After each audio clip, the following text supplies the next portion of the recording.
Segunda-feira, 15 de setembro de 2025.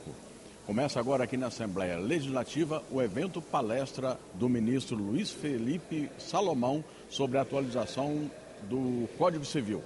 Vamos acompanhar. Senhoras e senhores, senhoras deputadas e senhores deputados desta augusta Casa de Leis, ilustres autoridades, defensores públicos e público presente, bom dia! É com satisfação que a Assembleia Legislativa do Estado do Espírito Santo, em parceria com a Defensoria Pública do Estado do Espírito Santo e com a Associação dos Defensores Públicos do Estado do Espírito Santo, recebe a todos para esta palestra com o tema Atualização do Código Civil, que será ministrada pelo ministro do Superior Tribunal de Justiça, Luiz Felipe Salomão.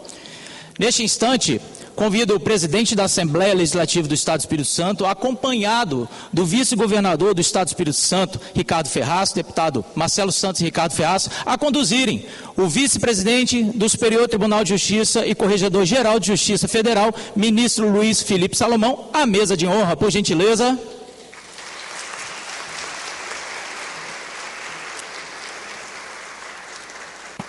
Deputado estadual presidente desta Casa de Leis, Marcelo Santos, vice-governador do Estado do Espírito Santo, Ricardo Ferraço, acompanhando o ministro do STJ.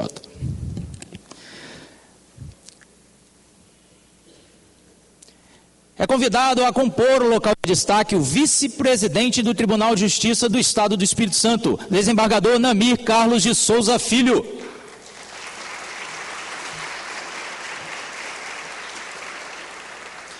É convidado o presidente do Tribunal de Contas do Estado do Espírito Santo, conselheiro Domingos Taufner.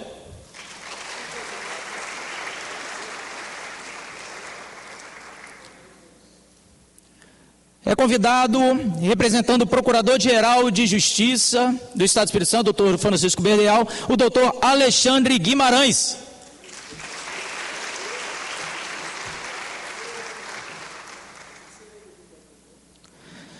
É convidado o defensor público do Estado do Espírito Santo, doutor Vinícius Chaves de Araújo, defensor-geral do Estado do Espírito Santo.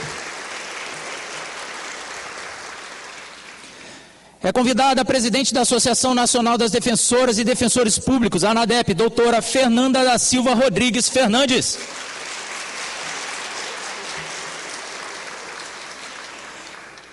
É convidado o diretor do Foro de Justiça Federal do Espírito Santo, doutor Fernando de Matos.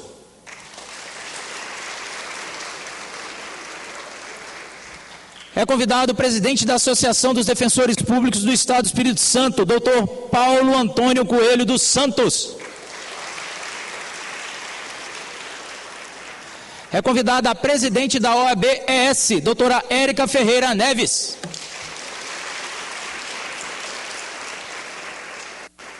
É convidado o deputado estadual João Coser.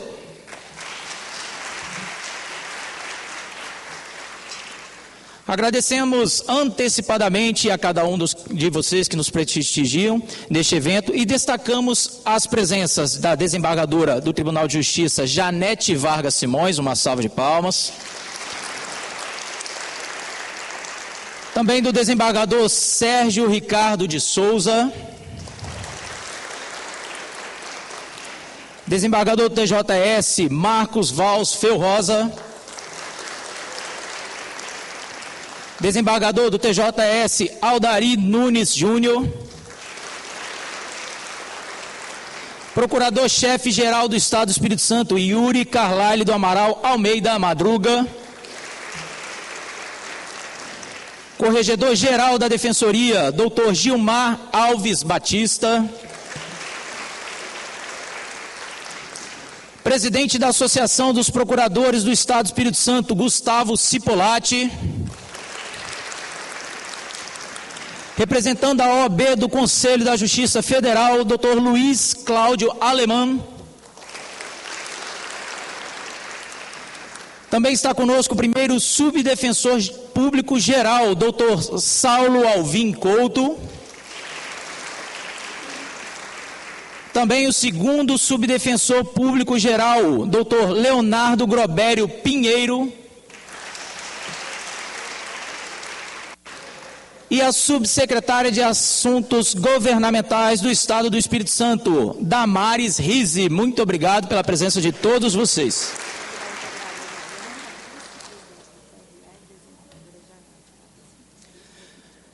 Por gentileza, a vice-presidente do TRE, desembargadora Janete Vargas Simões, por gentileza, a compor o local de destaque.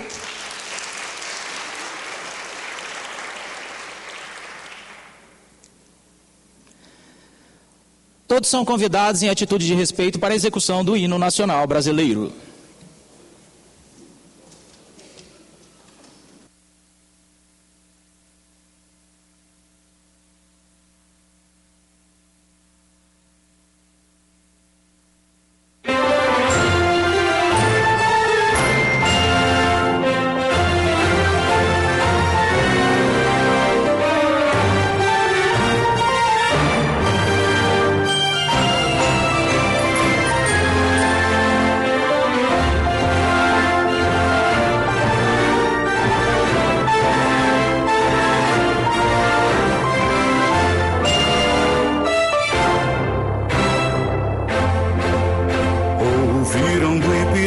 Margens plácidas de um povo heróico, brado retumbante, e o sol da liberdade em raios fúlgidos brilhou no céu da pátria nesse instante.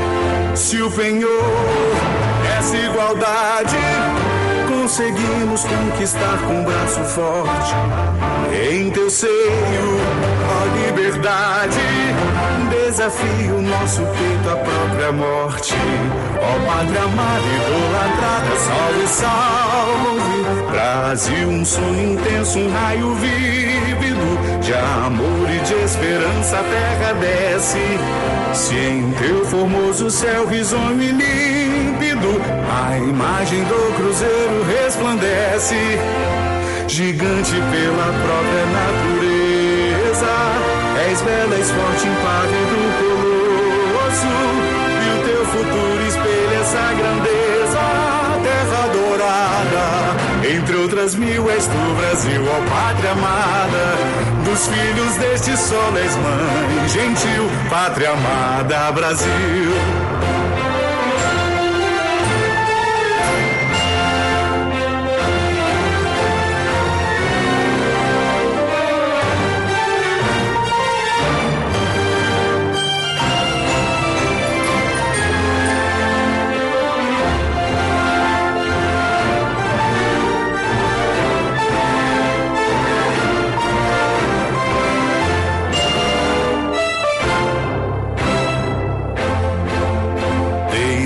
Eternamente em berço esplêndido, ao som do mar e à luz do céu profundo, fulguras, ó Brasil, florão da América, iluminado ao sol do novo mundo. Do que a terra mais garrida, teus risonhos lindos campos têm mais flores, nossos bosques têm mais vida, nossa vida no teu seio mais amores. Ó pátria amada, idolatrada, salve, salve. Brasil de amor eterno, seja símbolo, o lábaro que ostentas estrelado, e diga ao verde louro dessa flâmula, paz no futuro e glória no passado. Mas se ergues da justiça clava forte, verás que um filho teu não foge à luta, nem teme quem te adora a própria morte. Terra dourada, entre outras mil, és tu, Brasil, ó pátria amada. Dos filhos deste sol és mãe gentil, pátria amada, Brasil.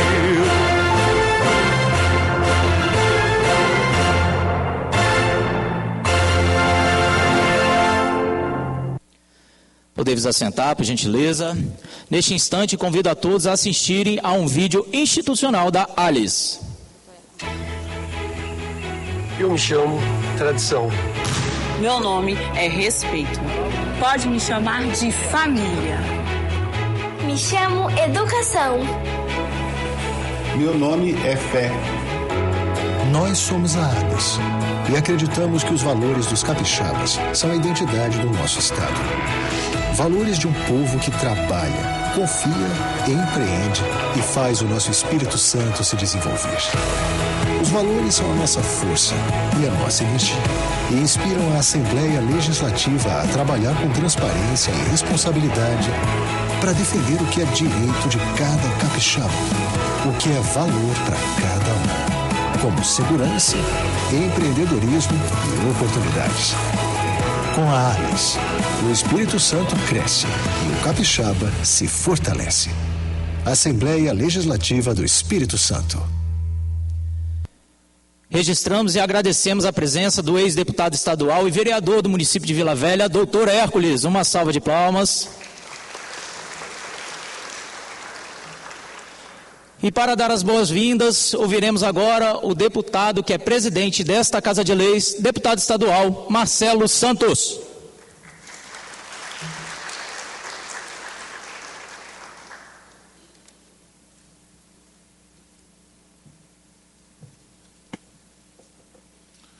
Bom dia, senhoras e senhores. Uma alegria poder recepcionar todos vocês aqui no plenário desta casa representativa da sociedade. Com muito orgulho eu presido a Assembleia ao lado dos meus colegas deputados. Eu falava agora há pouco com o nosso ministro que, diferente do péssimo exemplo que o Congresso Nacional dá para o Brasil, aqui no Espírito Santo, por mais que tenhamos a nossa ideologia partidária, e nós temos que irrigá-la, mas ela não pode ser maior do que os interesses da população, do setor produtivo, e a gente senta à mesa, discute, pode até não concordar, mas respeita a opinião do outro, e conseguimos avançar, fazendo, ministro, a maior entrega para a sociedade nessa legislatura. Então, eu fico muito feliz em poder presidir a Assembleia nesse período, ao lado dos meus colegas deputados, e recebê-los e recebê-las aqui neste plenário, palco de grandes decisões e de debates. Para mim é um motivo de muita honra. Cumprimentando aqui o nosso ministro, vice-presidente do Superior Tribunal de Justiça, mais uma vez aqui na Assembleia. Fico feliz em receber o senhor aqui, numa palestra que eu não vou adentrar no mérito, até porque todos vieram aqui nessa parceria que nós firmamos com a Defensoria para assistir a palestra do senhor sobre a atualização do Código Civil. Mas cumprimentar o senhor, dizer que o senhor a partir de hoje vai poder dizer que muqueca é capixaba e o resto é peixada. Até porque, como cidadão espírito-santense, não tem... Um dos atributos é justamente isso, dizer que a muqueca nossa, com certeza, é muqueca e o resto é peixada.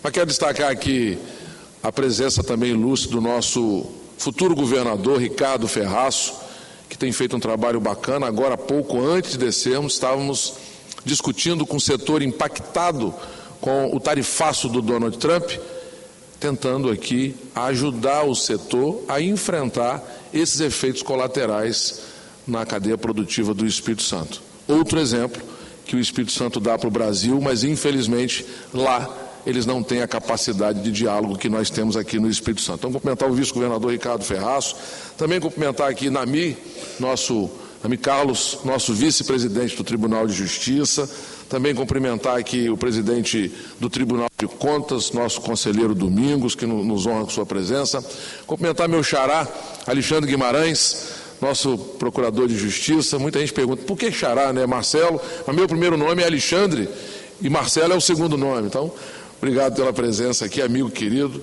Nosso Vinícius, nosso defensor, agradecer pela parceria, fruto dessa parceria, inclusive, essa palestra que o nosso ministro Salomão vai proferir aqui hoje, e parabenizar e destacar o Vinícius pelo trabalho que realiza à frente da nossa Defensoria Pública. A nossa presidente nacional dos defensores pública aqui presente conosco, muito obrigado. Nossa vizinha, porque é carioca, mas funciona lá no estado de Goiás, lá no estado de Caiado, nosso amigo lá do estado de Goiás. Doutor Fernando Matos, também muito obrigado pela presença, que é o nosso diretor do Fórum de Justiça Federal. Também está conosco aqui o presidente da Associação dos Defensores Públicos do Estado, doutor Paulo Antônio. Está aqui a nossa Érica, presidente da OAB Espírito Santo. Todas as vezes que eu tiver a oportunidade eu vou falar aqui. Eu não apoiei a Érica, mas preciso dizer que ela foi uma surpresa boa, tem feito um trabalho bacana de unir a OAB Espírito Santo, que antes era fracionada. Então, parabéns pelo seu trabalho e conte com a Assembleia.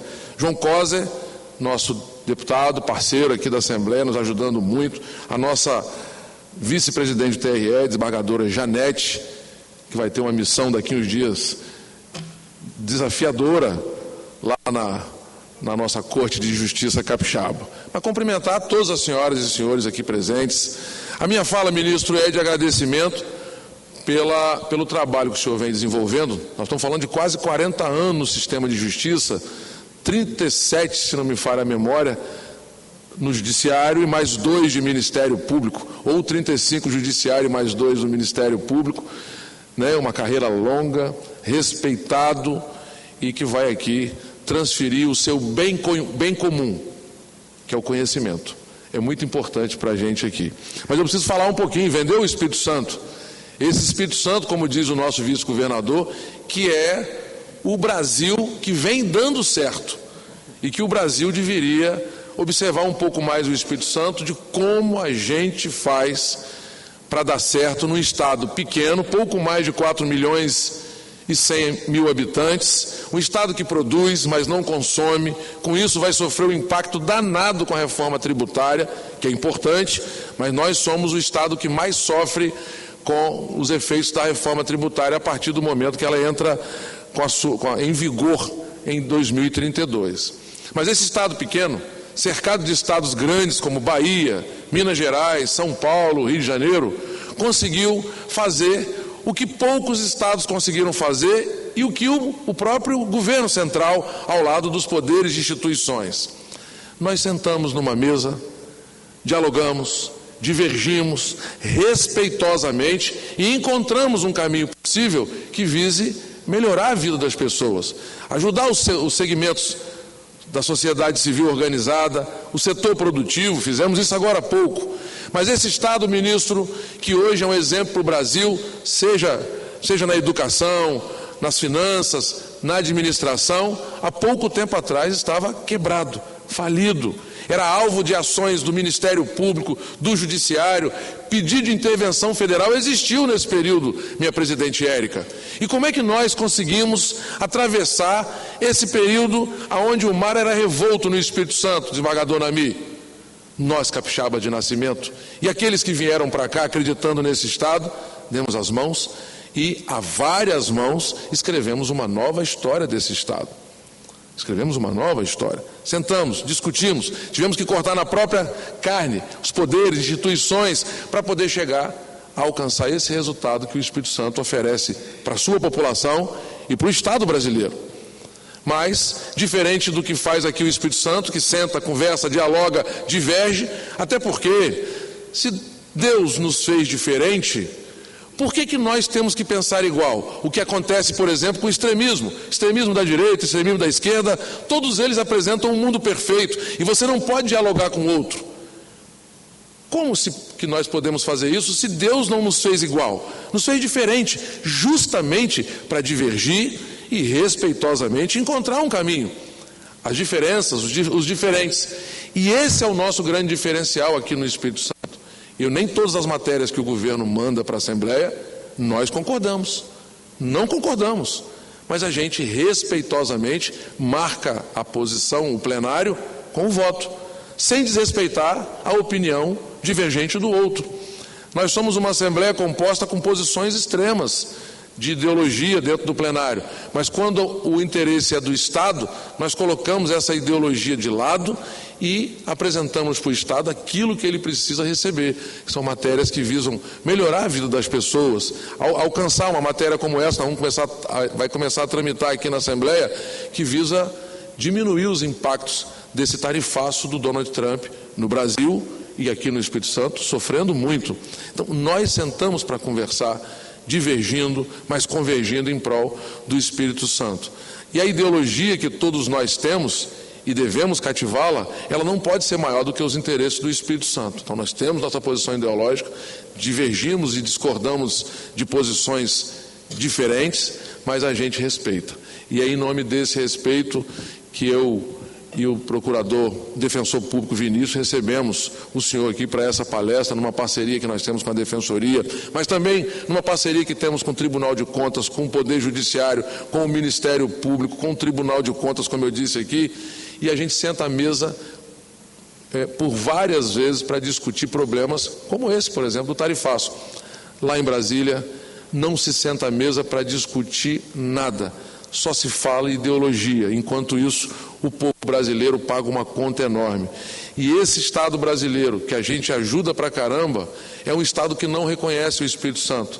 Nós temos uma ferrovia F-118 que até hoje não saiu do papel. Nós nunca recebemos nada do governo federal que não fosse arrancado dele. Nunca teve uma decisão do governo federal de falar: vou entregar isso aqui para o Espírito Santo porque ele paga as contas em dia, não deve à União Federal e é um exemplo para o Brasil. Não. Quem mais recebe benefício, minha desembargadora Janete, são aqueles que andam no caminho errado, que não pagam, não têm uma gestão moderna, eficiente, não colaboram para o desenvolvimento do Brasil, esses recebem benefício do Estado. E nós aqui, que contribuímos, que não devemos à União Federal, estamos em dia, pagamos o servidor em dia, temos aí a demonstração clara do que nós estamos fazendo, não recebemos nada, ou quando recebemos é muito pouco, e ainda temos que agradecer. Então, nós precisamos levantar o dedo, eu estou falando de todos nós, de que o Espírito Santo precisa ser enxergado pelo governo federal para que ele possa devolver aquilo que a gente contribui para ele, e não só estender a mão para quem erra e continua errando, como, por exemplo, o Estado do Rio de Janeiro. Eu preciso falar isso. O Estado do Rio de Janeiro, hoje, é difícil alguém conseguir erguer aquele Estado diante dos problemas que ele enfrenta. E nós, quando reerguemos o Espírito Santo, lá atrás em 2002, o mesmo benefício que nós tivemos, o Estado do Rio de Janeiro teve, antecipação de royalties de 4 anos.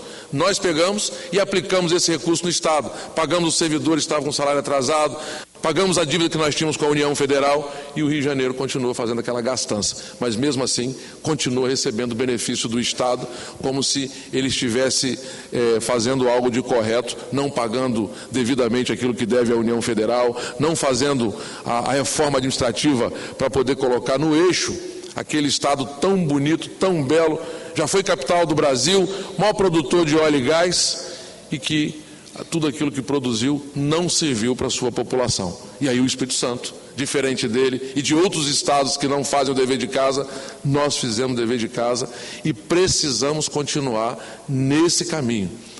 Um erro qualquer, um vacilo qualquer, meu desembargador Marcos, nós podemos voltar ao que aconteceu no ano de 2002.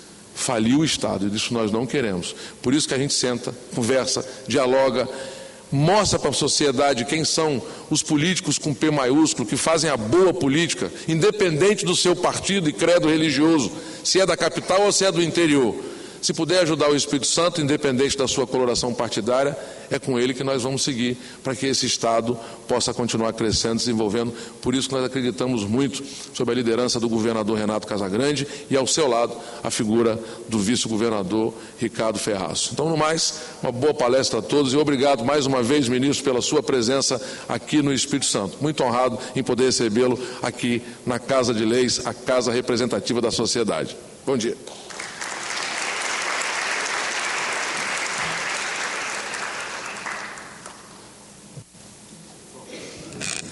É convidado a compor o local de destaque o deputado estadual Bispo Alves, por gentileza. Uma salva de palmas ao nosso deputado estadual.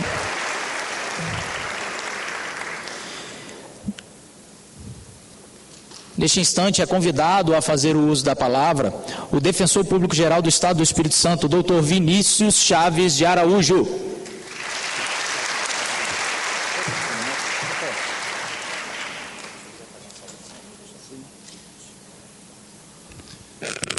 Bom dia a todos e todas. É com muita honra e alegria que recebemos hoje o ministro Luiz Felipe Salomão para falar um pouco das alterações do novo Código de Processo Civil. Capitaneou a Comissão do Senado, estava comentando juntamente com outros atores, entre eles a nossa presidente da Associação Nacional, que eu cumprimento e aqui agradeço por nos ajudar a trazer o ministro aqui no Estado a fazer esse importante debate. Agradeço também o presidente Marcelo Santos, grande parceiro da Defensoria, sempre nos ajudando. O presidente Marcelo marcou essa gestão, foi reconduzida da forma de unanimidade, uma condução histórica, e agradeço sempre a parceria com a Defensoria Pública.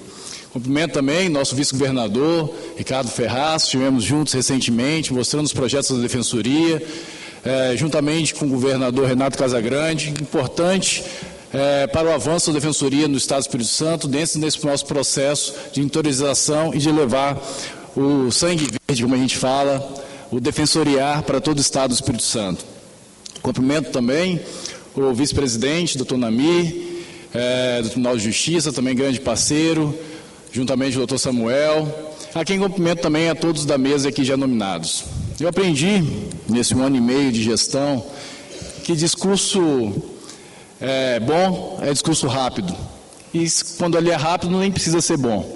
Então, aqui, meu discurso é simplesmente para agradecimento à vinda do ministro, para debater essa importante modificação nas nossas relações jurídicas privadas, uma escuta ativa da sociedade, e dentro desse debate, inserida a Defensoria Pública, que leva o acesso à justiça a quem mais precisa, aqueles vulnerabilizados. Muito obrigado, ministro, muito obrigado à presença de todas as autoridades aqui presentes, e vamos ter uma ótima palestra.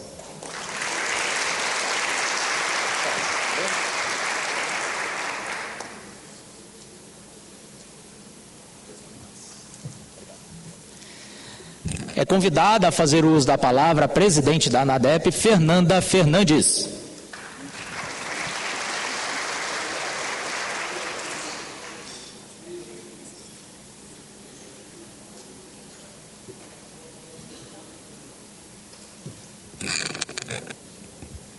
Bom dia a todos e todas.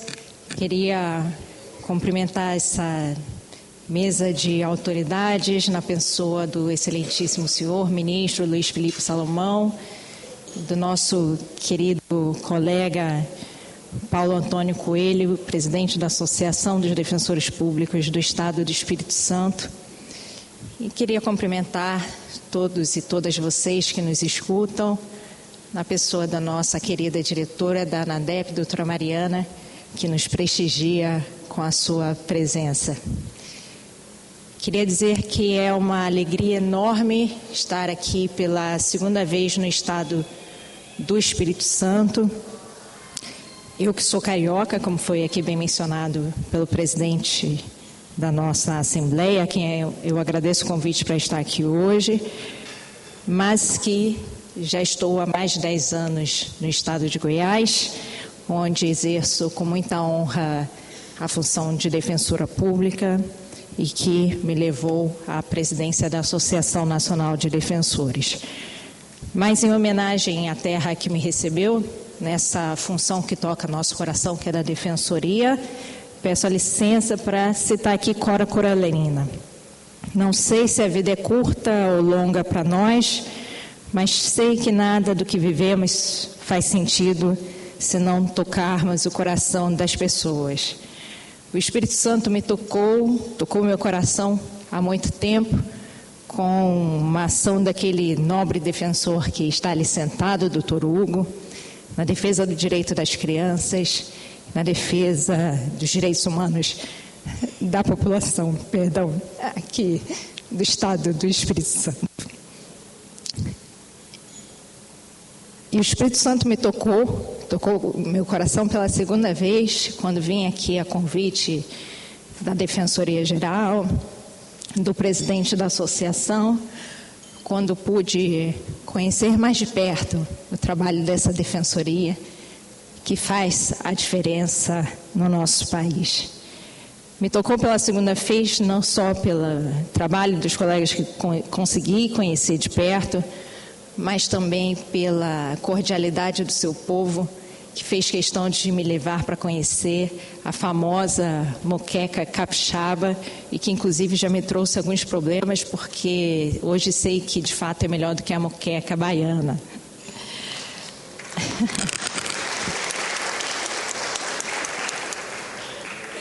Hoje, o Estado do Espírito Santo toca o meu coração pela terceira vez. Nesse exemplo de cidadania e democracia que dá na união da Casa do Povo, desta Assembleia Legislativa, com a Defensoria Pública do Estado do Espírito Santo, que também é a casa que leva a cidadania e o acesso à justiça ao povo, união também com o Tribunal de Justiça local, com o Executivo, exatamente nessa missão de falar sobre o Código Civil, que é o Código da Cidadania. Essa parceria de todas essas instituições, Legislativo, Executivo, Judiciário e Defensoria Pública, para discutir na Casa do Povo o Código da Cidadania e para condecorar o ministro, que é não só o juiz do Tribunal da Cidadania, mas aquele que demonstra em todas as suas decisões e legados coragem e humanidade, ministro Salomão, faz com que, na verdade, a gente reforce aquilo que Cora Coralina nos diz e que eu citei desde o início, aqui com a permissão de vocês do tempo. Mas, de fato, nada faz sentido se não tocarmos o coração das pessoas. Nesse ato hoje de união de todas as instituições, se demonstra que aqueles que trabalham no sentido da justiça de forma unida têm a capacidade de gerar cidadania e a efetividade da nossa Constituição Federal. Em debates como o que hoje serão travados aqui sobre o Código Civil, teremos a oportunidade de discutir direitos humanos, direito das pessoas e o direito da cidadania, que esse código visa a reforçar, inclusive com a reforma dos seus artigos. Isso por si só é beleza e, portanto, capacidade de levar adiante aquilo que faz sentido na vida. Queria terminar agradecendo a oportunidade de ter feito a composição da Comissão do Código Civil, composição essa que o ministro sempre de forma generosa mencionou como sendo a pleiade de estrelas capaz de levar à frente essa missão difícil de reformar esse código tão importante, mas que foi muito bem sucedida a levar adiante essa reforma com a missão de renovar para o povo brasileiro a cidadania e com os artigos que são pertinentes ao Código Civil. Claro que essa pleiade de juristas não podia levar adiante essa missão de forma bem-sucedida sem a Estrela do Norte, Estrela Setentrional, que é o ministro Salomão, e que bem conduziu os trabalhos para que hoje pudéssemos ter esse projeto de lei a ser aprovado pelo Congresso Nacional. Termino, portanto, agradecendo a oportunidade de estar aqui, pela terceira vez, repito, nessa terra que tocou meu coração e que tenho certeza que hoje, nesse ato de cidadania, de união pela cidadania do povo brasileiro, instrumentalizada na reforma do Código Civil, irá tocar o coração de mais pessoas e fazer com que a vida faça sentido. Obrigado, um bom dia e um bom evento a todos e todas nós.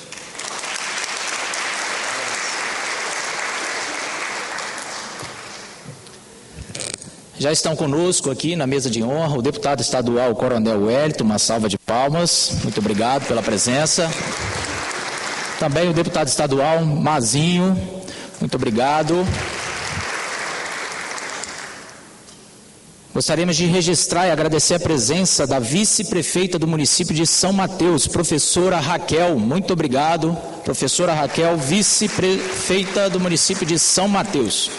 E neste instante é convidado a fazer uso da palavra o vice-presidente do Tribunal de Justiça do Estado do Espírito Santo, desembargador Nami Carlos de Souza Filho.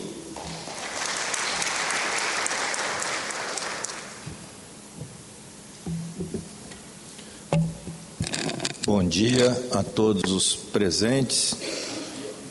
Eu gostaria de cumprimentar essa distinta mesa de honra, na pessoa do deputado estadual Marcelo Santos, presidente da augusta Assembleia Legislativa, doutor Ricardo Ferraço, nosso vice-governador do Estado,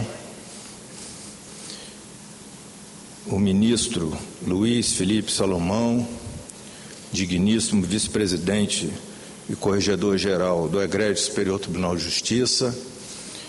E aqui eu faço um parênteses, eminente ministro, para dizer da nossa imensa satisfação em recebê-lo em terras capixabas, esperando que a acolhida esteja sendo por demais calorosa, porque Vossa Excelência merece tudo de melhor. E aqui os poderes representados evidencia o prestígio que Vossa Excelência representa para nós nessa oportunidade tão significativa.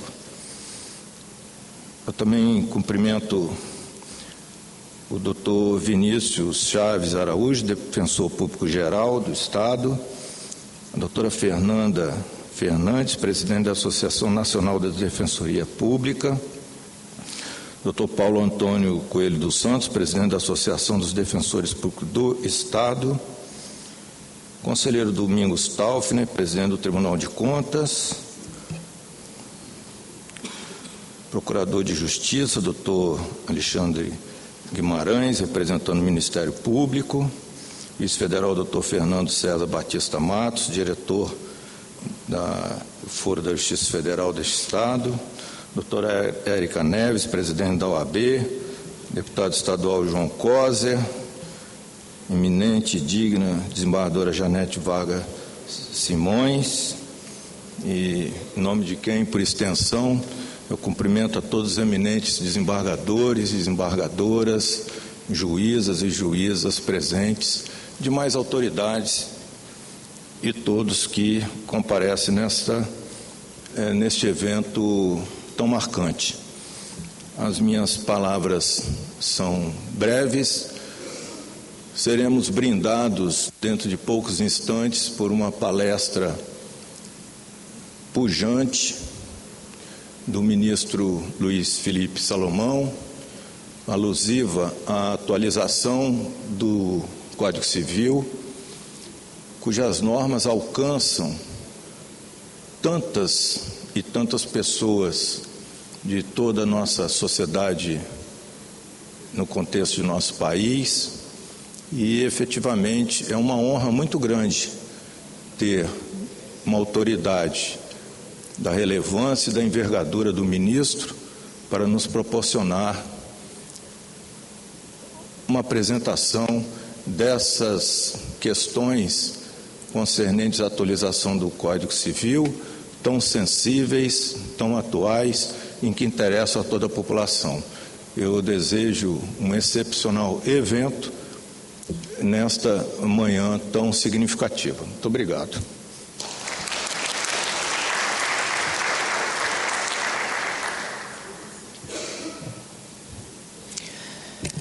É convidado a fazer uso da palavra o vice-governador do Estado do Espírito Santo, Ricardo Ferraço.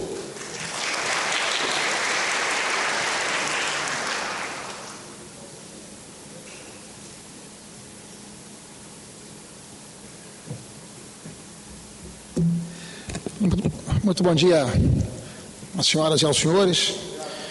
Cumprimento o presidente da Assembleia Legislativa, deputado Marcelo Santos. Também estendo esse cumprimento ao deputado Marcelo Santos, ao deputado João Coser, deputado Bispo Alves, deputado Mazinho, deputado Coronel Wellington, e expresso todo o meu cumprimento e gratidão à nossa Assembleia Legislativa, que tem contribuído muito com o nosso governo, com o nosso governador Renato Casagrande, fazendo, por certo, de forma muito soberana e independente o seu exercício, mas nos ajudando nos temas de grande convergência e de grande importância para o Estado do Espírito Santo. De modo especial, cumprimento nosso estimado ministro do STJ, Luiz Felipe Salomão, que nos honra muito aqui com sua presença, eu tive o prazer e o privilégio de representar o Estado do Espírito Santo como senador da República durante os anos de 2010 a 2018. E uma das iniciativas que tomei como senador foi apresentar ao Senado da República e ao país aquela que foi conhecida depois como a Lei 13.140 de 2015, que ficou conhecido como a Lei da Mediação. Nós apresentamos esse projeto no Senado Federal, ele depois foi relatado na Câmara Federal pelo deputado Sérgio Sveiter, mas ao longo desse trabalho, dessa construção da nova Lei da Mediação, nós contamos muito com a inteligência, com a liderança, com a experiência do ministro Luiz Felipe Salomão, que de novo é convocado e provocado para que nós possamos colocar de pé o nosso novo Código Civil. E a nossa expectativa e a nossa esperança, ministro, é que o Senado da República possa, de fato, acolher os estudos que foram feitos, liderados por Vossa Excelência, que, por certo, será tratado aqui adiante, e que nós possamos, de fato, interpretar a necessidade de fazermos a atualização do nosso Código Civil, pela importância que ele tem no dia a dia das pessoas, das famílias, das empresas, pelo tanto que ele impacta o dia a dia da sociedade capixaba, uma sociedade dinâmica, em permanente mudança, que precisa interpretar tudo isso para que nós possamos, de fato, ter o nosso novo Código Civil. Um prazer, ministro, reencontrá-lo aqui. Trago o abraço do nosso governador Renato Casagrande, que só não está aqui para abraçá-lo porque está em Brasília, por motivo de trabalho. Ele foi para audiências em Brasília, também com o vice-presidente da República, o doutor Geraldo Alckmin, né? Mas quero cumprimentar, por certo, o doutor Namir Carlos, nosso vice-presidente do Tribunal de Justiça, cumprimentar a doutora Janete, cumprimentar o doutor Marcos Ferrosa, cumprimentar o doutor Sérgio Ricardo, que, por certo, representam aqui o nosso honrado Tribunal de Justiça nesta reunião. Cumprimentar o doutor Yuri, nosso procurador-geral do Estado, cumprimentar o doutor Vinícius Chaves, nosso defensor-geral do Estado do Espírito Santo, a doutora Fernanda Fernandes, presidente da nossa Associação dos Defensores Públicos do Brasil, cumprimentar o doutor Alexandre, representando aqui o nosso Ministério Público, doutora Érica, nossa digna representante e presidente da nossa Ordem dos Advogados do Brasil, doutor Fernando, nosso juiz federal, representando aqui a Justiça Federal, doutor Domingos Taufner, nosso presidente do nosso Tribunal de Contas do Estado do Espírito Santo, senhoras e senhores. É com grande alegria e honra que nos reunimos hoje aqui para ouvir o nosso estimado ministro Luiz Felipe Salomão, que vai, por certo, trazer uma luz muito importante relacionada aos estudos da atualização do Código Civil brasileiro, que deve conquistar velocidade e debate agora no Senado da República, em seguida na Câmara Federal. Nosso código é fruto, por certo, de um trabalho grandioso que foi liderado pelo nosso ministro, tem sido alicerce da vida em sociedade. Nele repousam princípios que orientam, como disse aqui, a família, as empresas, os contratos, as sucessões, enfim, a segurança jurídica das decisões que são tomadas no dia a dia, enfim, a forma como nos organizamos e como convivemos em sociedade. Mas, assim como a própria vida, o direito, ele não é estático, não é? E a sociedade se transforma, a ciência avança, a tecnologia rompe barreiras e novos desafios éticos e humanos nos impõem. Atualizar o Código Civil não é apenas um exercício legislativo, é sobretudo um ato de coragem e responsabilidade. É reconhecer que as leis devem servir ao ser humano e não o contrário. É reafirmar que a dignidade da pessoa, a justiça social e o equilíbrio das relações são valores permanentes que precisam estar sempre traduzidos em novas e normas que possam interpretar o dia a dia da sociedade contemporânea. Então, para mim, é uma alegria, uma satisfação estarmos aqui representando o governo do Estado e recebendo o doutor Luiz Felipe Salomão. Muito obrigado.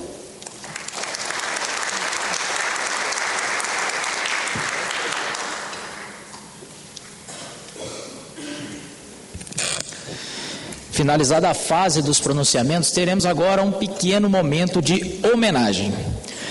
Momento especial deste evento, neste instante o deputado Marcelo Santos, presidente desta Casa de Leis, acompanhado do Dr. Vinícius Chaves e também do Dr. Paulo Antônio Coelho, presidente da DEPS, farão a entrega de uma placa à presidente da NADEP, Fernanda da Silva Rodrigues Fernandes. Por gentileza, acompanhar o presidente Marcelo Santos ao local da entrega desta placa, para que possamos fazer também uma foto bacana.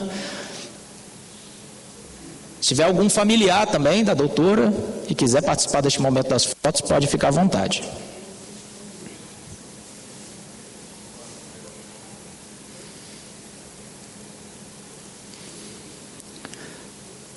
Na placa constam os dizeres: em reconhecimento ao seu compromisso com a promoção da defesa social, da cidadania e da defesa dos direitos.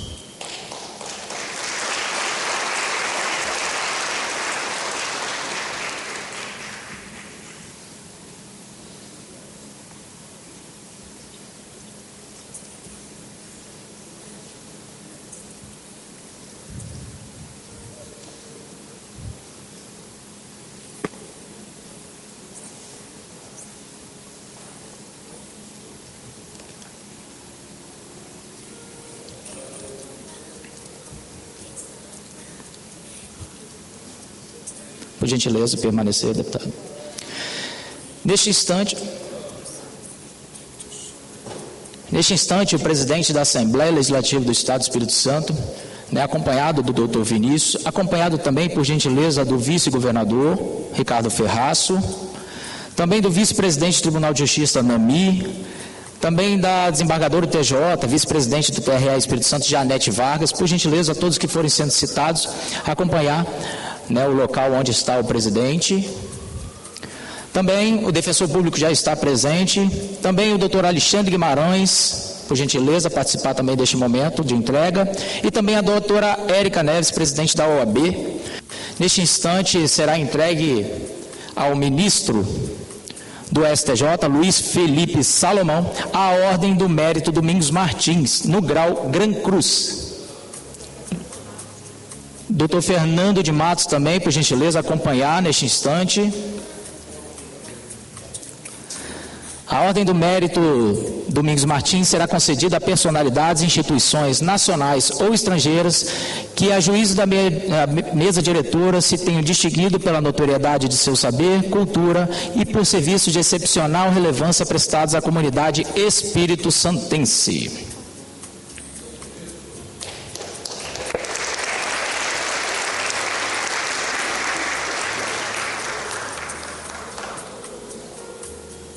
Homenageado desta manhã, ministro Luiz Felipe Salomão, vice-presidente do Superior Tribunal de Justiça e corregedor-geral da Justiça Federal. Foi promotor de Justiça de São Paulo, juiz de Direito e desembargador do Tribunal de Justiça do Estado do Rio de Janeiro. Também foi corregedor nacional de Justiça, ministro do Tribunal Superior Eleitoral e corregedor-geral da Justiça Eleitoral. É professor emérito da Escola da Magistratura do Estado do Rio de Janeiro e da Escola Paulista da Magistratura. Doutor honoris causa em Ciências Sociais e Humanas pela Universidade Cândido Mendes.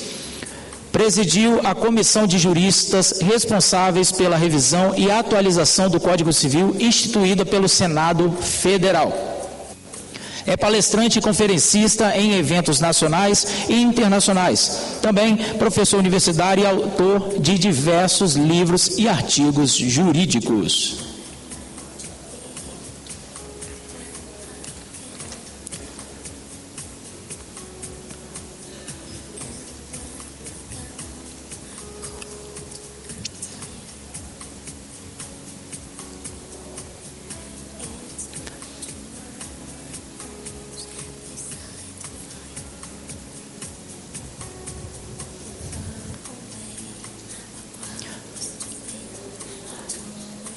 Na oportunidade, o ministro também recebe agora o título de cidadão espírito santense. Uma salva de palmas ao novo capixaba.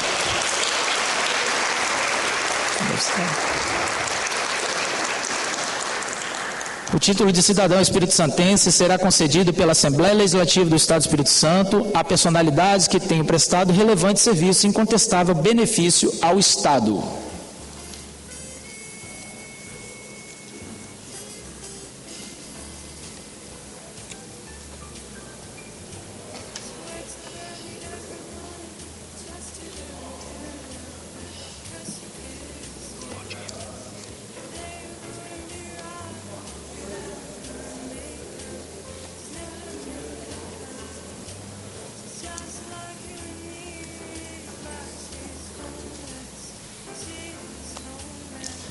Finalizada a fase das homenagens, peço aos senhores e senhoras que retornem aos seus assentos, por gentileza.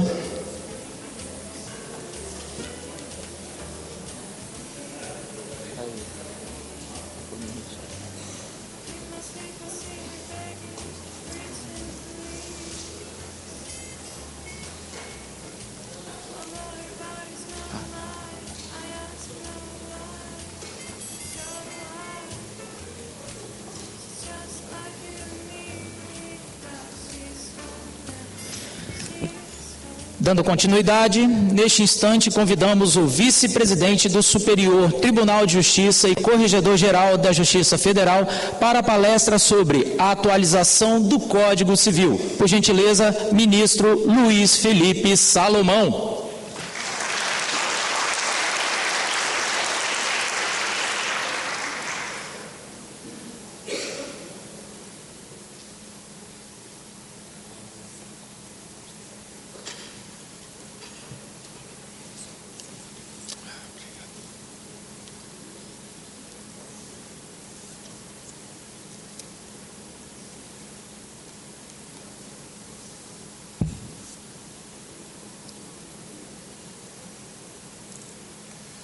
Bom dia.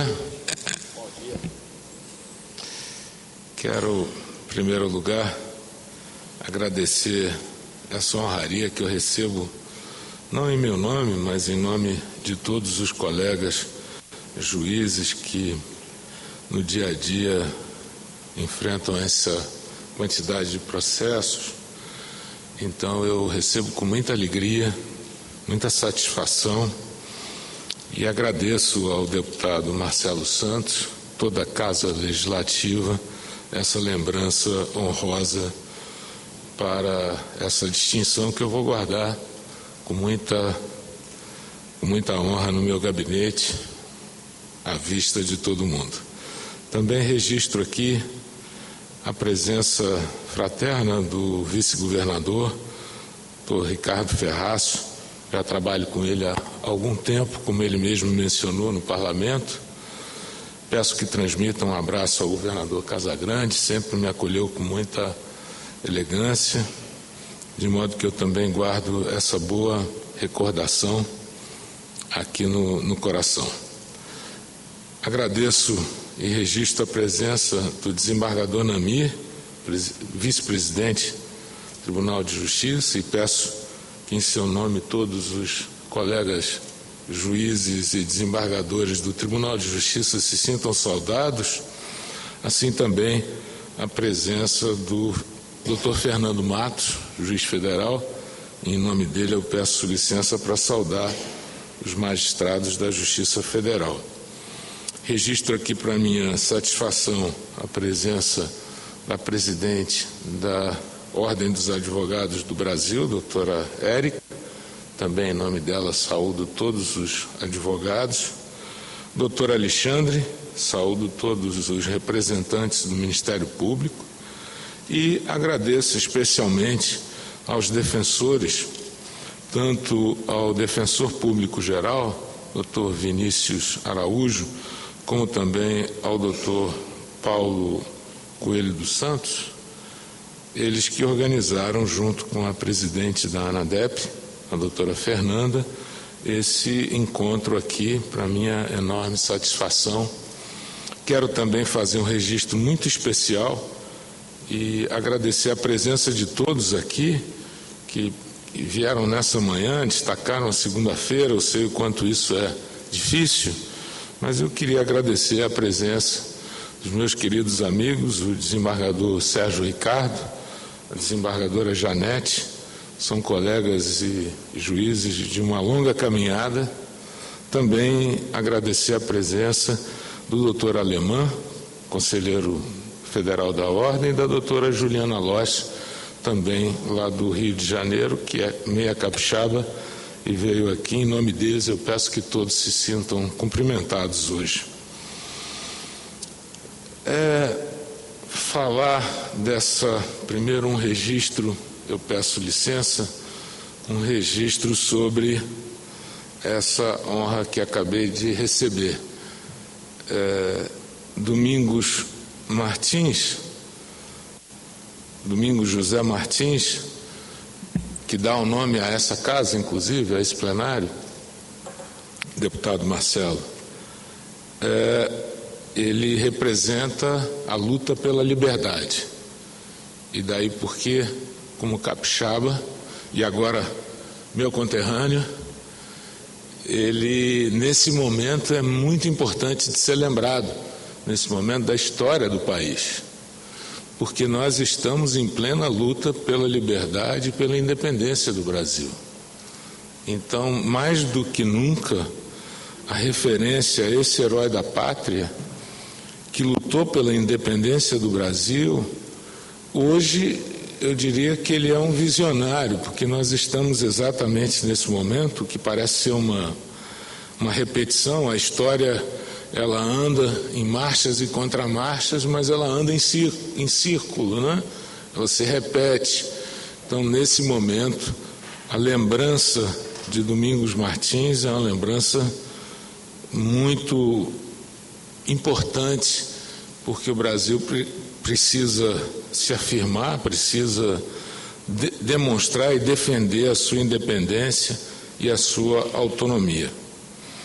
Por isso, mais uma vez, eu registro aqui a minha honra de receber essa medalha, de ingressar na Ordem do Mérito Domingos Martins e receber o título de cidadão espírito-santense. Nesse particular, como disse o presidente, ser capixaba, diferente dos mineiros, os mineiros trabalham em silêncio, segundo a crendice popular, mas os capixabas gostam do segredo. E um segredo onde se guarda as melhores referências. Eu perguntava a alguns capixabas quais seriam as principais características, né, na terra de Roberto Carlos, de Rubem Braga, e eles me disseram isso: segredo. Se guarda um segredo por aqui, uma capital mundial do segredo. Tem um altíssimo IDH, e eu conversava antes com o governador Ferraço, e ele, com profundo conhecimento sobre os problemas do Espírito Santo, estavam reunidos sobre um problema do tarifaço. Disse aqui, eu não cometo nenhuma inconfidência, o presidente Marcelo, justamente sobre uma das principais riquezas do Espírito Santo, que são as rochas ornamentais, e que sofreram muito com o tarifaço. Estavam reunidos para saber como encaminhar essa questão, mas não só isso: café, petróleo, minério de ferro, frutas. Tem uma pleiade de temas que são riquezas desse meu mais novo estado e que são exportadores para o Brasil e para o mundo. Por isso torna o Espírito Santo tão especial. O lema da bandeira é trabalha e confia. Por isso mesmo, eu também pude pesquisar que capixaba, em tupi-guarani, é roçar o milho. Roçar o milho é, por isso, o sinal do trabalho e da confiança. Eu, na verdade, compreendo bem a base do povo capixaba, porque também sou filho de de brasileiros, mas neto de imigrantes árabes, né? Árabes e libaneses.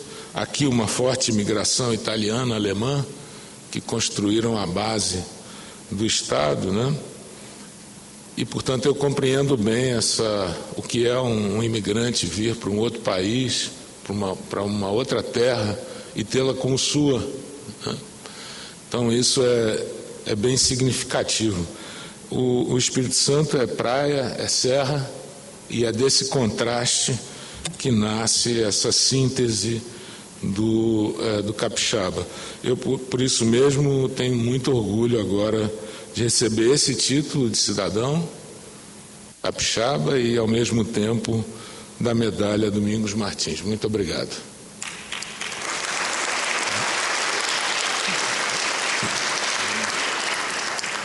Sobre o Código Civil, admirei essa parceria interessante da Defensoria com a Assembleia, logo que a Fernanda e o defensor, presidente da Associação, defensor geral também, me trouxeram a ideia de falar um pouco sobre a reforma do Código Civil, me explicaram como é que funciona essa parceria, presidente Marcelo. Eu fiquei realmente encantado, porque é interessante que na Casa do Povo, os defensores, que são os representantes do povo junto ao Poder Judiciário, né, pudessem debater, dialogar com os representantes eleitos e trouxessem também os outros defensores. Por isso que eu nem me preocupei muito em avisar, presidente Namir, aos meus colegas da magistratura, porque realmente achei muito interessante e relevante essa iniciativa da Defensoria. E aqui viemos, organizamos essa agenda com os defensores, e aqui viemos para falar um pouquinho sobre essa reforma, sobre a proposta de reforma que vai tramitar, que começou a tramitar e a expectativa é que tramite no Senado Federal. Eu vou começar com um caso que muitos talvez conheçam, mas que ele é bem significativo quanto às mudanças que a sociedade moderna vem experimentando. Eu não sei se acompanharam, alguns escritos de direito constitucional mencionam esse fato, quando ali na virada do século retrasado, né, 1890, por ali, não chegava ainda a 1900, teve um casamento nos Estados Unidos de uma filha de um advogado muito renomado, chamado Warren. Ele foi casar sua filha e um dos melhores amigos dele se chamava Brandeis, que depois virou juiz da Suprema Corte americana, né? Esse caso ficou bastante interessante, porque a partir desse casamento da filha dele, que foi furado, vamos chamar assim, pelos jornalistas de então, eles invadiram a festa, tomaram nota do que estava acontecendo, e como estava sendo descoberto o telégrafo naquele momento, estava ali, o telégrafo era a fonte exata, naquele momento, de grande impacto na sociedade, porque as informações que demoravam para ir de um lugar para o outro, às vezes por uma semana, 2, 3, dependia do trem, do navio, o telégrafo fazia a transmissão imediata da informação, da comunicação. E ali os jornalistas entraram na festa e noticiaram, aquilo estava no dia seguinte na página do New York Times, o casamento mais movimentado dos últimos tempos e tal.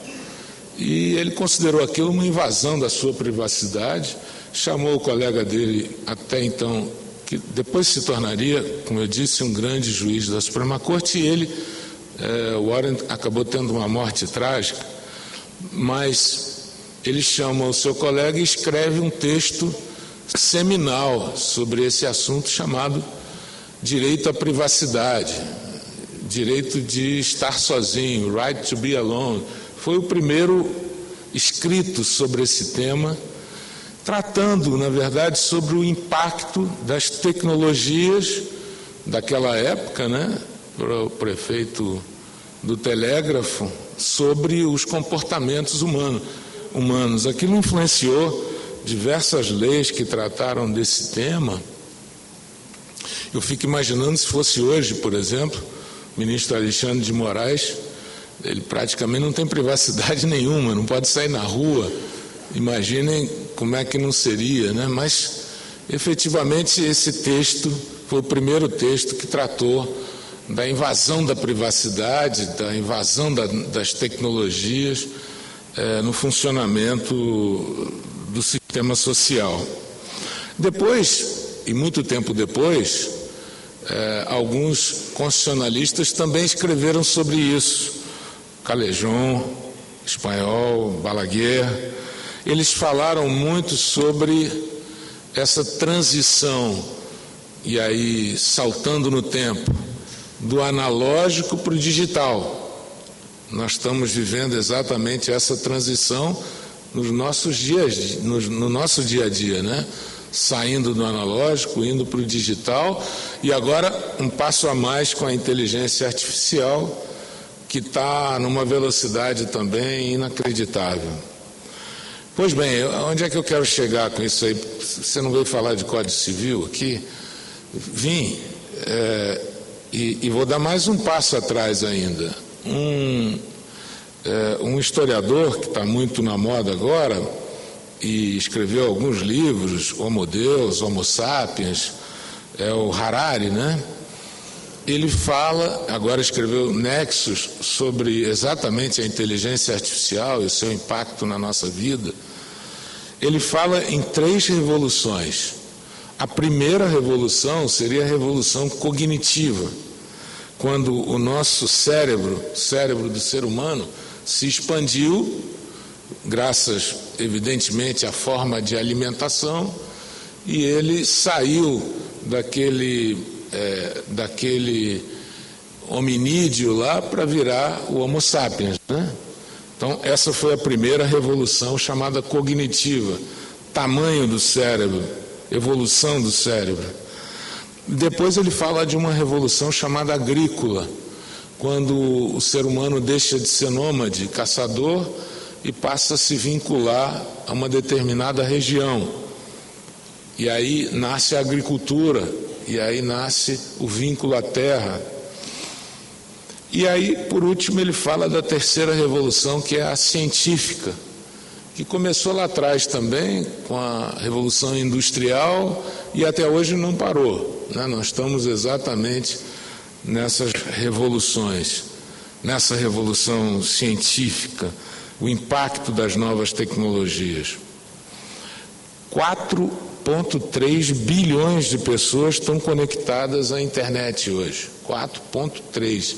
70% da humanidade está conectada à rede social. Porque conectada à internet, também conectada à rede social, é perto de 70% do conjunto da humanidade. Então, é muita coisa, né? É um mundo dentro da internet, com nanotecnologia, biologia sintética, inovações que hoje nós chamamos de inovações disruptivas.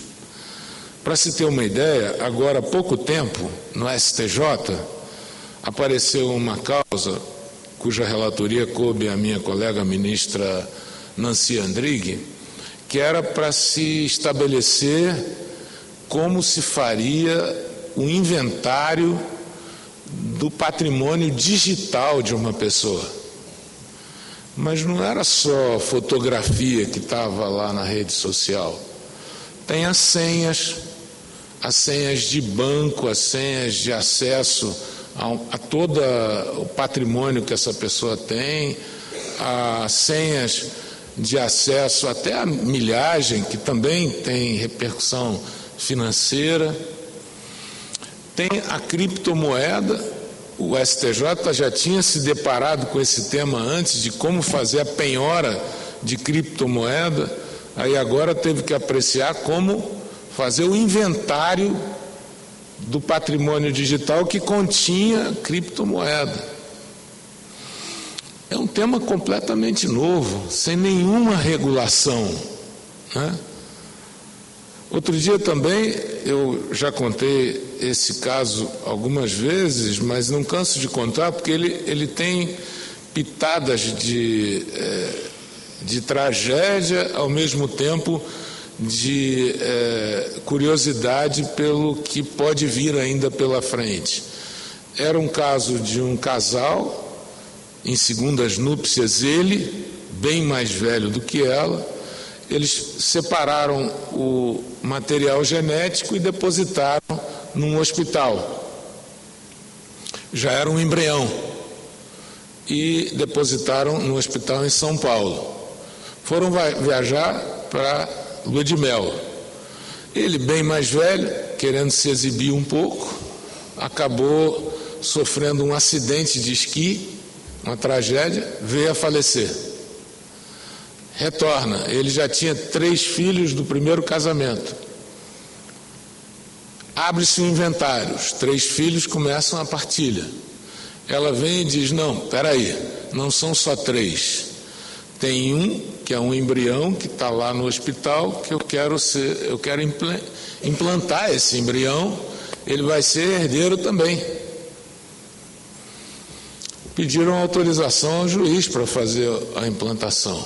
O juiz chega no STJ com essa discussão. Pode implantar? Quem faleceu e deixou material genético tem que deixar uma ordem expressa que concorda com a implantação mesmo depois da sua morte? Porque enquanto ele está em vida, está bem, ele diz se quer, se não quer, mas depois que faleceu, o filho vai nascer sem um pai formal. Como fica isso? Foi uma discussão forte na quarta turma, eu ainda integrava, defendi a posição de que precisaria uma autorização expressa para fazer essa implantação. Acabou prevalecendo 3-2, mas depois eu não sei se isso foi ao plenário ou não. Mas imagina, esse tema e tantos outros que vão surgindo, né? Direito ao esquecimento, que o STJ julgou em primeiro lugar nos casos da Candelária e no caso aí da Cury, um deles subiu ao Supremo Tribunal Federal.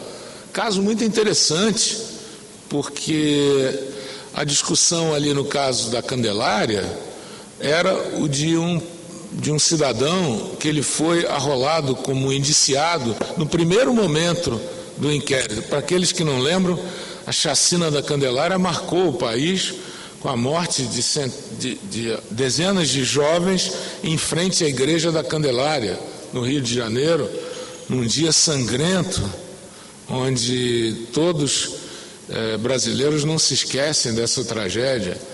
E ali pegaram um rapaz que era um homônimo do verdadeiro depois denunciado, e ele sai do inquérito na segunda semana. Quando conseguem comprovar, o Ministério Público demonstra que ele não tinha nada a ver com aquela situação, ele sai do inquérito.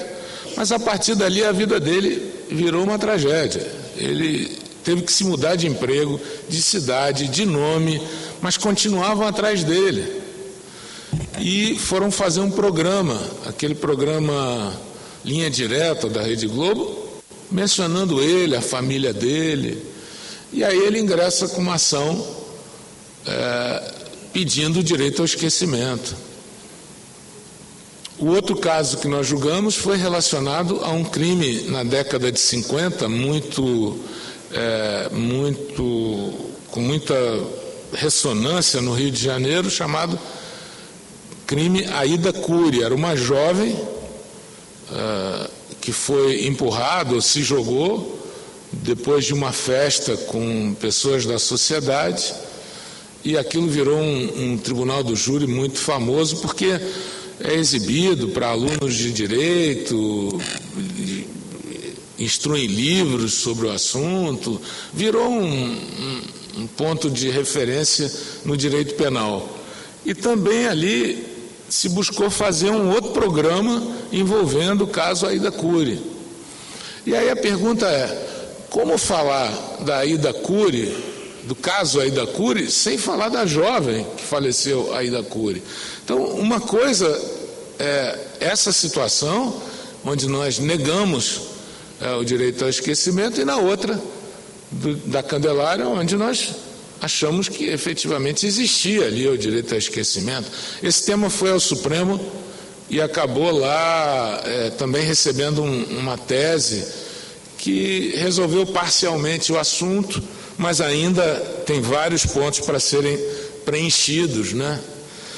Como esse, também o outro de rede social, que se denomina desindexação. A pessoa que sempre que acessa o seu nome, já viram isso? Se acessa o nome e vem primeiro as notícias ali, as mais gravosas, que estão indexadas o seu nome com o que há de pior, né? Foi esse o caso que inclusive a União Europeia julgou do Menendez lá, que ele resolveu fixar o direito à desindexação, ou seja, no site de busca não mais uma vinculação do nome à notícia.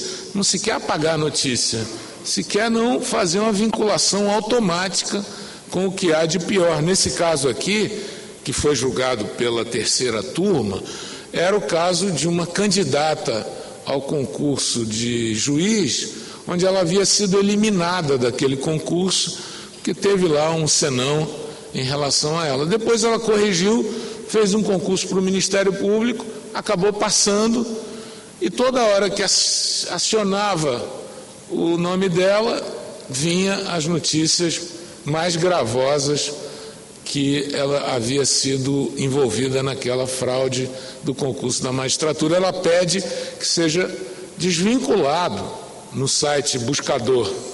E aí ela efetivamente consegue, mas por um score apertado. Pois bem, esses temas estão ali.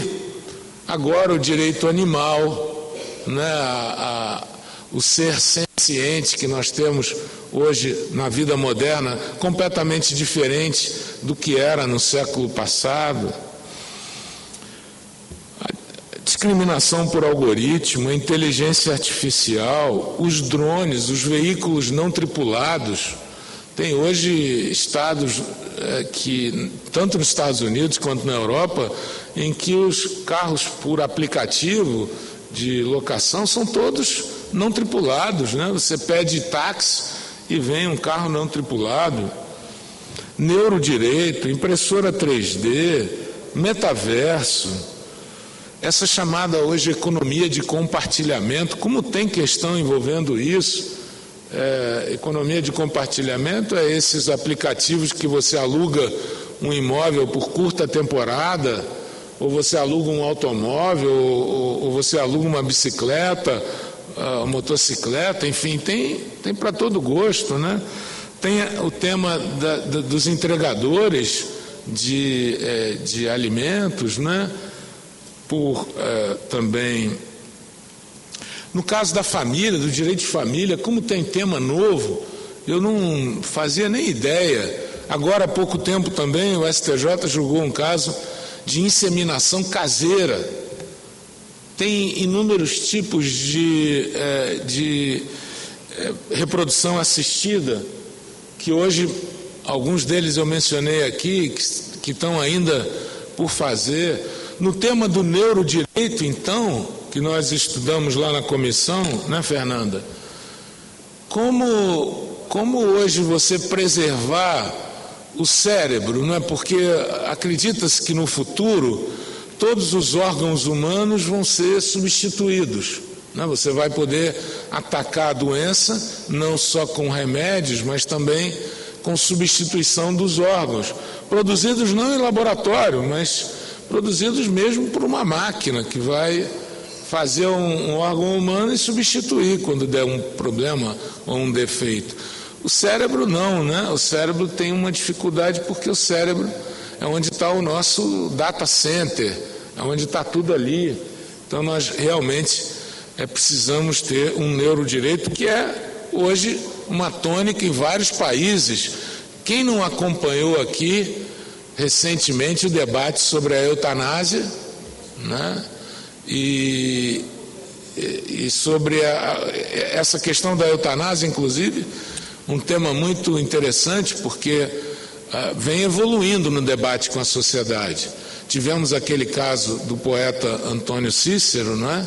Não sei se viram, ele estava acometido por uma doença grave e antes de falecer ele foi com o companheiro dele para a Suíça para poder fazer eutanásia na Suíça, porque nós não podemos fazer isso, né?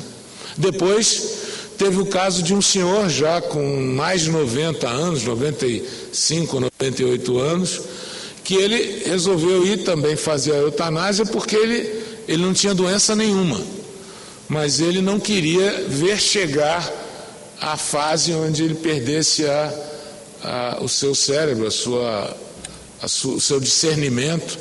Então ele foi para lá.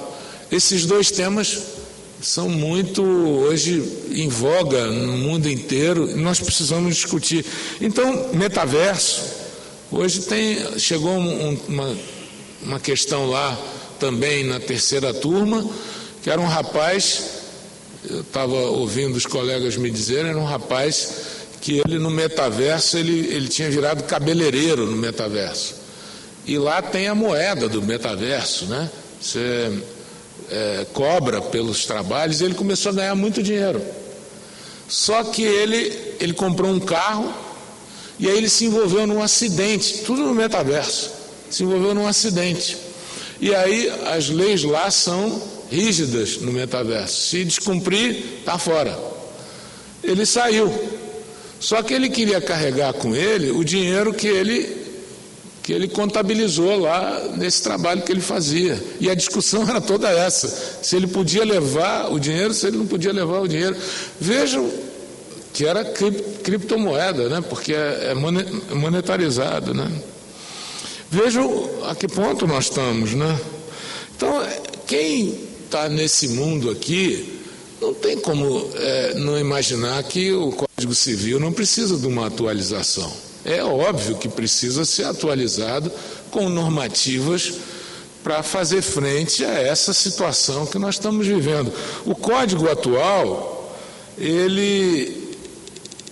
aliás, houve um momento de codificação, eu prometo que eu não vou me estender, eu sei que a competição com o horário do almoço é grande, todos já fizeram uma gentileza de vir pela manhã aqui, e eu prometo, presidente Marcelo, que eu não vou abusar dessa boa vontade para já receber aqui uma censura dos meus novos conterrâneos, né?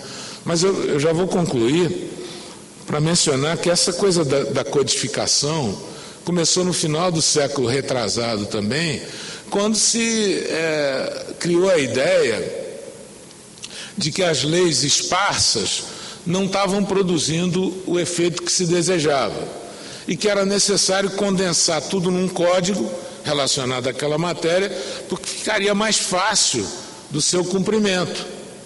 Essa linha de codificação varreu a Europa, chegou aqui para nós com Teixeira de Freitas, que foi o primeiro a receber a incumbência de fazer um Código Civil, mas ele acabou se perdendo. Ele era um gênio, mas ele acabou se perdendo, ele não tinha sistema nenhum no trabalho dele, acabou influenciando vários códigos civis aqui do continente, mas o nosso ele não completou, ele fez um conjunto de normas, de obrigações do direito privado, mas acabou não concluindo a tarefa dele, que passou depois, quando veio a República, para Clóvis Bevilacqua, que acabou ele sim, também depois de muitas idas e vindas, produzindo o primeiro Código Civil brasileiro, o Código de 16. Esse Código de Bevilacqua, ele teve muitos méritos, mas como era ainda um período muito conservador, com muita influência religiosa, o Código é permeado por essa questão, vamos dizer, quase que de imposição de gênero, né? No direito de família a gente vê isso muito nitidamente, e também uma influência na questão do direito à propriedade por conta dessa influência religiosa. Depois passaram-se 50 anos, que foi na década de 60, que uma comissão de 3 juristas homens se reúne para fazer o primeiro esboço do que seria o atual Código, que ele está em vigor há pouco mais de 20 anos, porém ele nasce de uma comissão que já tem mais de 50 anos, feita só por um trio de grandes juristas, mas naquele distante ano de 1968, 69, por ali. Imaginem como era a sociedade naquela época, ainda no período de ditadura.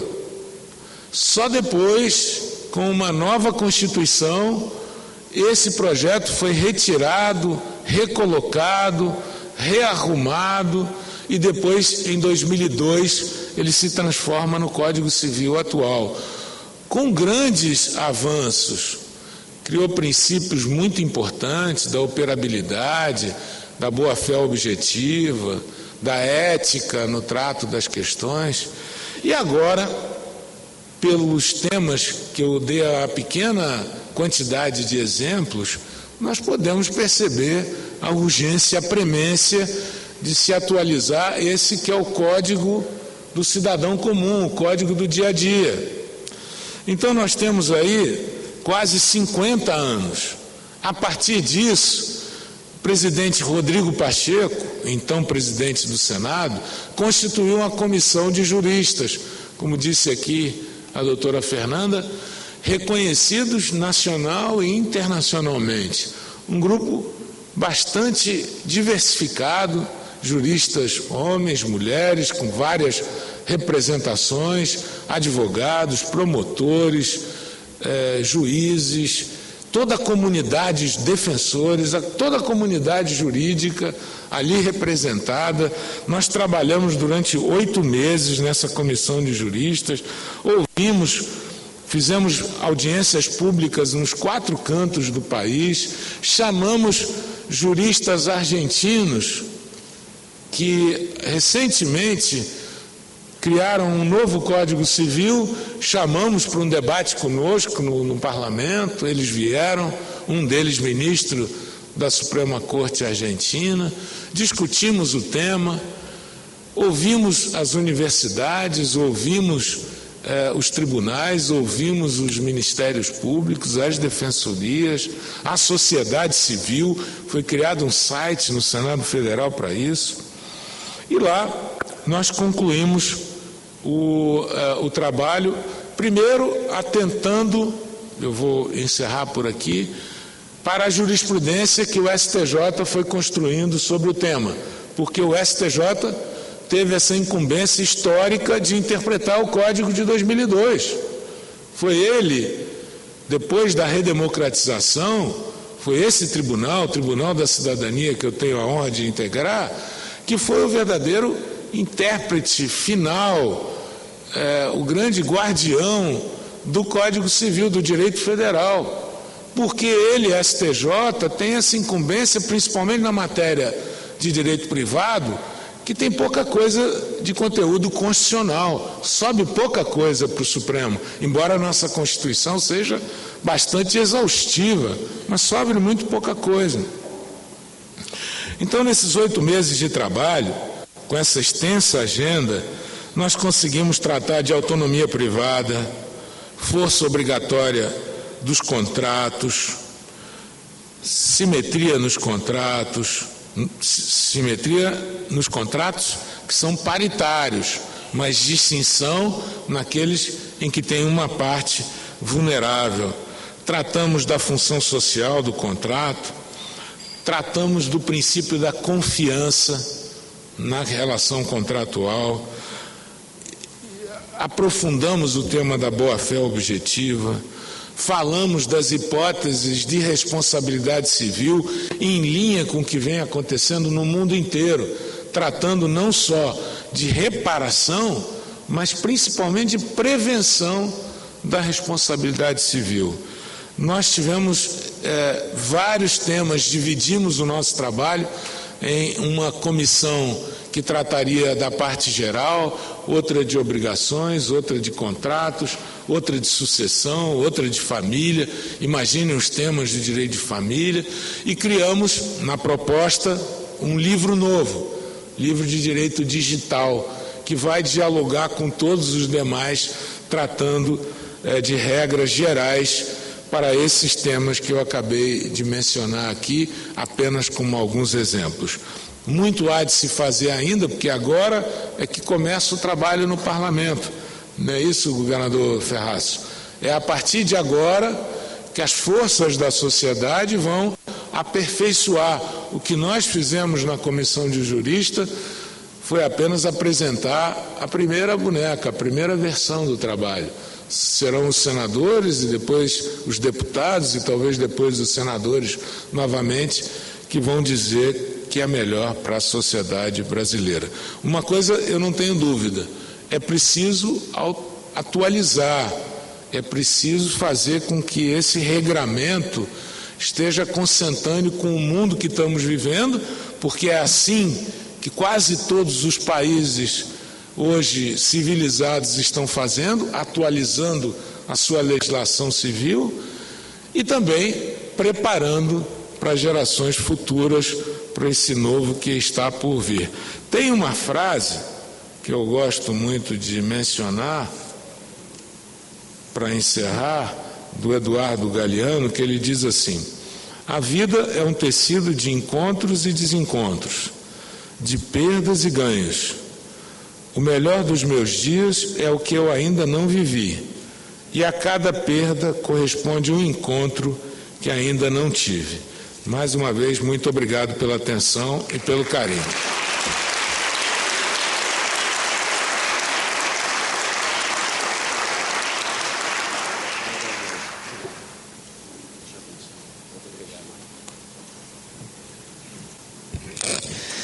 Agradecemos ao ministro Luiz Felipe Salomão por esta maravilhosa palestra. Agradecemos a todos vocês pela presença nesta manhã. Desejamos a todos um excelente dia e um bom almoço. Muito obrigado.